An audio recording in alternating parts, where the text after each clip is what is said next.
Professional investors and traders understand Rule 603, synchronization profits. The interrelationships and interdependencies between charts are always changing.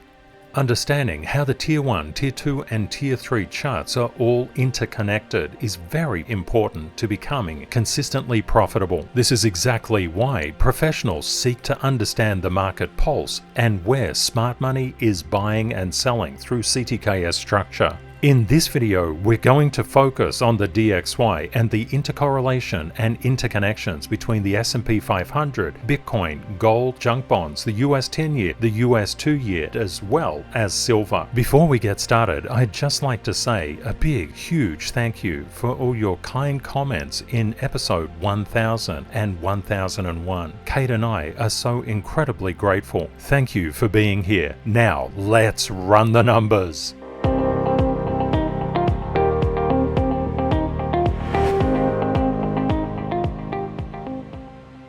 We know that all markets are intercorrelated and interconnected. Right now, the crypto market is being hit by an increasing DXY. Recently, we've seen the DXY start to decrease. As this occurred, Bitcoin and crypto just went nuts. But what happened? The DXY started to turn around, and that forward progression of the DXY has been tanking crypto. I would suggest to you the DXY is the key right now. Please keep your eye on the DXY. The DXY is a Tier 1 chart, and all the Tier 1 charts give us the health of the engine of financial markets globally. Therefore, it's very, very important that you understand the direction and the internal structural resistance and support levels on the DXY.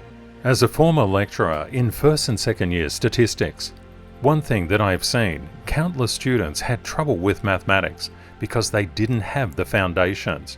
When we look at the DXY, which is the white line, overlaid on the US 2-year yield, there is clearly a directional association between the two.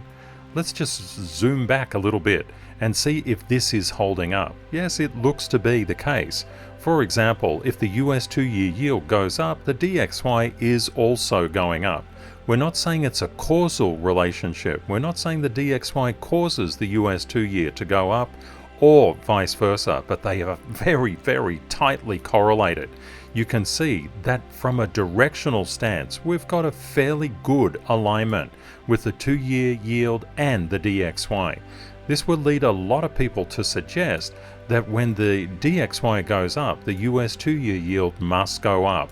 We know there are no musts in finance. The markets are always changing character. To be successful inside financial markets, you must be adaptable, you must be flexible, even though it looks really quite good.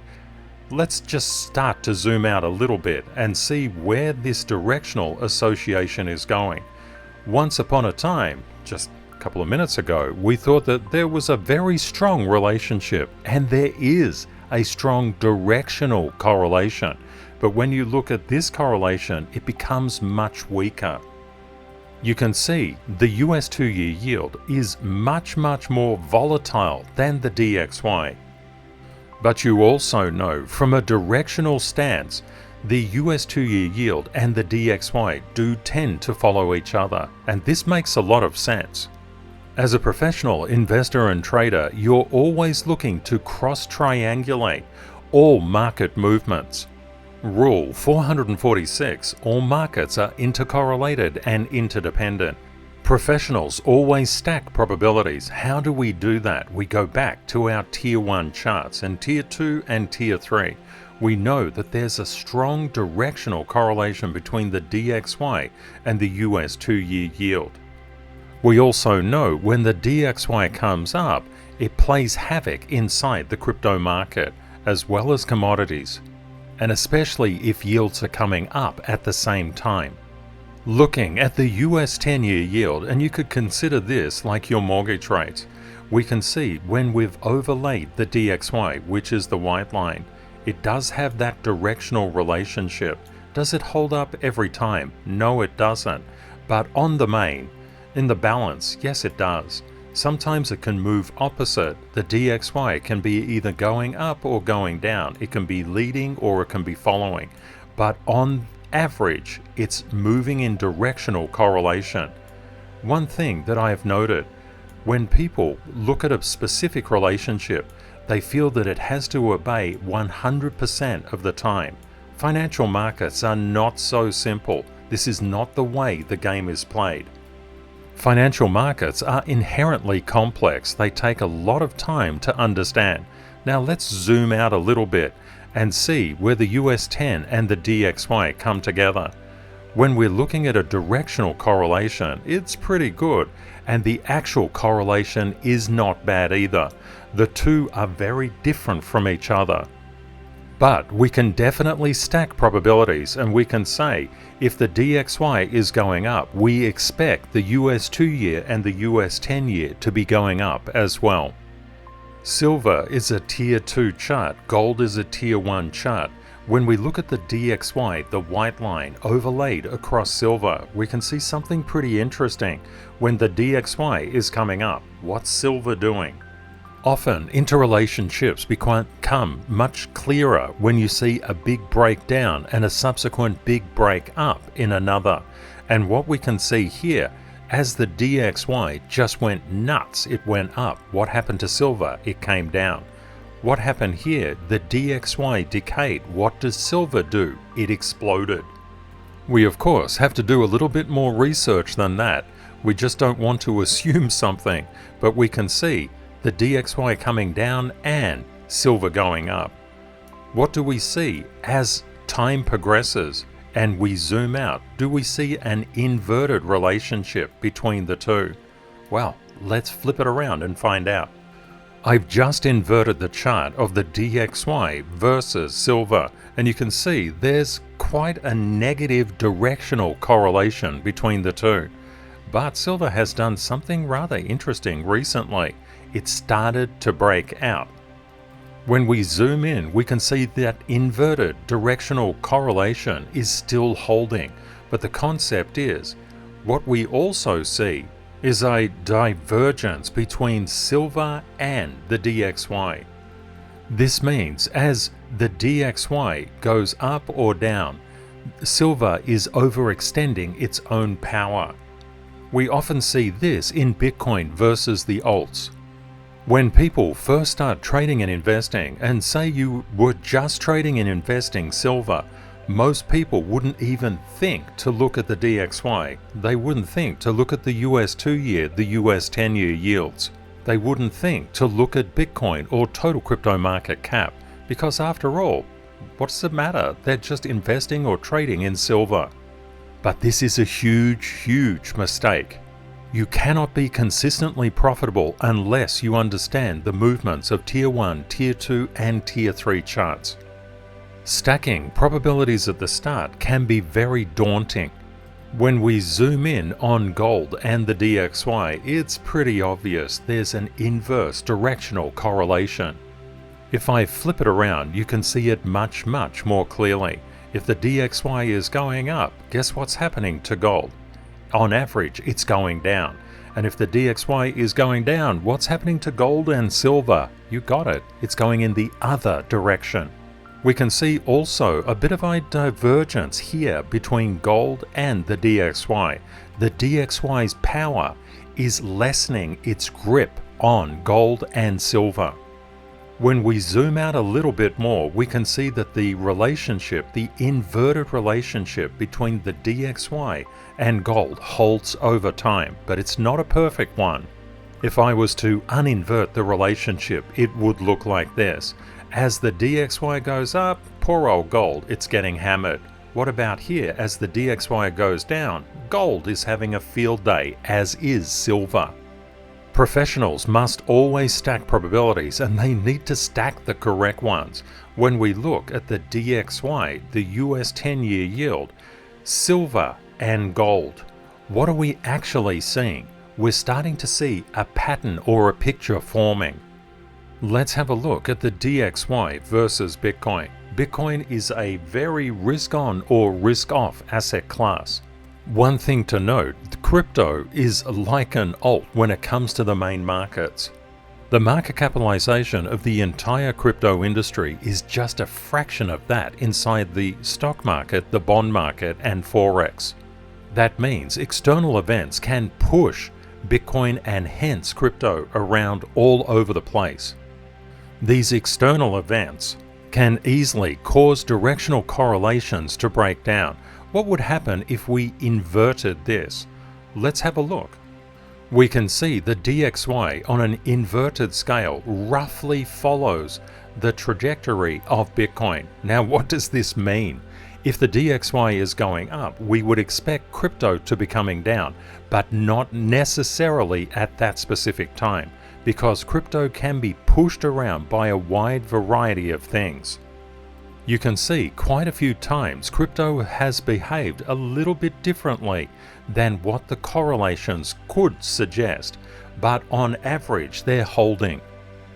This means that on average when the DXY, the US 2-year, the US 10-year is going up, gold, silver and Bitcoin are coming down. What does this actually mean? If you're a gold or silver trader, please look at the US 2-year, the US 10-year, and especially Bitcoin. If you're a crypto trader, make sure that you look at gold, silver, and the yields.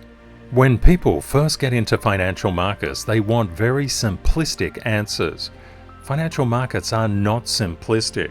It's all about money.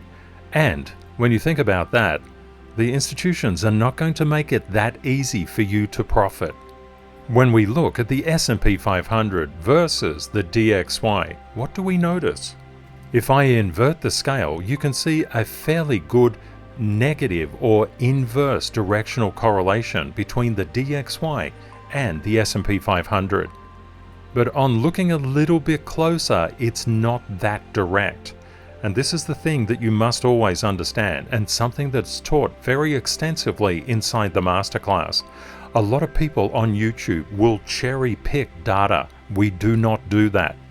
It's important to just observe the data in its natural environment. Sometimes they're moving in alignment, sometimes they're out of phase. Our key is to stack as many probabilities as we possibly can. It's very important to know on average relationships. So on average, we can see that the DXY tends to follow, or the inverted DXY tends to follow the stock market.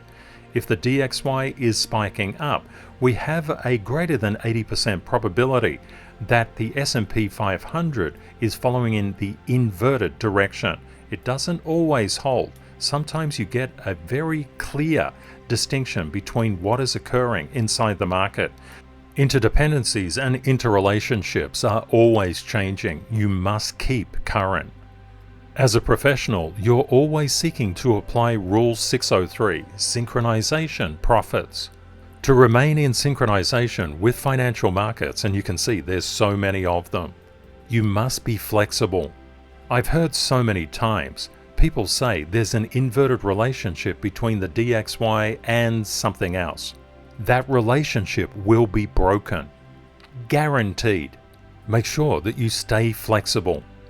Junk bonds like Bitcoin is a very good risk-on or risk-off indicator, and when we overlay the DXY on junk bonds, and remember junk bonds is a tier 1 chart, and it's a tier 1 chart for a reason, we can see what appears to be quite an inverse relationship. Well, let's invert it. You can see that it does follow quite well. Not all the time, sometimes there's a bit of a diversion, but in the main it's pretty good. What does this actually mean? You could look at junk bonds and say, I've got a fair idea where the DXY is going. Let's zoom in a little bit and see the junk bond DXY interrelationship. We can see a definite inverse negative relationship from a directional correlation stance. Now what does this mean? Let's translate that English into English. I'll just uninvert the scale as well. When the DXY goes up, we anticipate that junk bonds are coming down. What do junk bonds measure? They measure risk-on appetite. What does the DXY measure? It measures safe haven. You could almost think about it like this, and it's just a bit of a mental aid. When the DXY is going up, people are like stashing their money underneath their own bed. And when the DXY comes down, people are stashing the money into markets. It's not really surprising then that the two follow each other quite well. Remember, you do not have to have 100% pinging of one chart over another. That is never ever going to happen. What do we also notice with junk bonds? For around the past 445 days, junk bonds have been consolidating. What does this mean? Well, when junk bonds come down, risk is coming out of the market. Now, what do we notice here? It's consolidating. Obviously, risk is trying to figure out which way it's going. And when we tend to see patterns like this in the market, this long consolidation generally fuels explosive behavior up. Unfortunately, another thing that people do when they're fresh into financial markets, or even if they've been in financial markets a while, they always anticipate that the next black swan is going to wipe out the market. Junk bonds are a really good way to detect if black swans are present or if they're starting to congregate. We don't see any black swans here. We see exactly the opposite. We see that there's been a wide number of days, a large number of days, where risk has been, if you like, normalizing. Typically, what happens when you get a black swan event, you can detect it inside junk bonds. You get this absolutely chaotic drop down. So just bear that in mind. We're seeing a consolidation and a very firm base in junk bonds. If you're in the crypto market, I suggest you keep your eye on junk bonds. What we've done right here is put Bitcoin as an overlay on junk bonds, and you can see it's following really, really nicely. Rule 239, CTKS structure overrides. What this actually means, when we look at junk bonds, there's an enormous amount of structural support between these specific areas. And this very, very important to realize that junk bonds have nearly cleared their structural resistance levels. We've only got a very minor amount of structural resistance left. There's so much structural support underneath junk bonds that we could see a rally inside the markets. This doesn't mean that it's guaranteed, but it does mean that it is there. Professionals, those people who are consistently profitable inside financial markets, understand the market pulse across Tier 1, Tier 2 and Tier 3 charts. They understand the CTKS structure, which means where smart money is buying and selling. They have their three-dimensional risk management, and they put the percentage inside their favor. Literally everything professionals do is the opposite to what retail does. It's often said that successful people simply do things that the unsuccessful people wouldn't do. Retail does not look or is unaware of the interrelationships and interdependencies between Tier 1, Tier 2 and Tier 3 charts. In this video, we've looked specifically at the DXY versus the S&P 500 versus Bitcoin versus gold versus junk, the 10-year, the 2-year and silver as well. Inside Zone 1 and Zone 2, people don't look at Tier 1, Tier 2 and Tier 3 charts. Inside Zone 3 and Zone 4, it becomes really, really important. Consistent profitability requires consistent synchronization in with the markets. And the markets are always changing because of those smart money buy and sell levels, which is measured through CTKS structure. A big thank you to everybody who watched and commented on our 1000th and 1001st video. I hope this very quick trip through the Tier 1 and Tier 2 charts has been helpful to you. If you want to become consistently profitable, it is absolutely critical to look at Tier 1, Tier 2 and Tier 3 charts and to understand where smart money is buying and selling. Bitcoin and Ethereum are coming out later inside the CTKS Method monthly service. Thank you for watching and thank you for sharing this journey together. Kate and I are so grateful that you're here, especially on a Sunday. You're showing massive dedication and commitment. That is always rewarded. Have a great day or night ahead, my friends, and Kate and I look forward to catching up with you again tomorrow. Bye for now.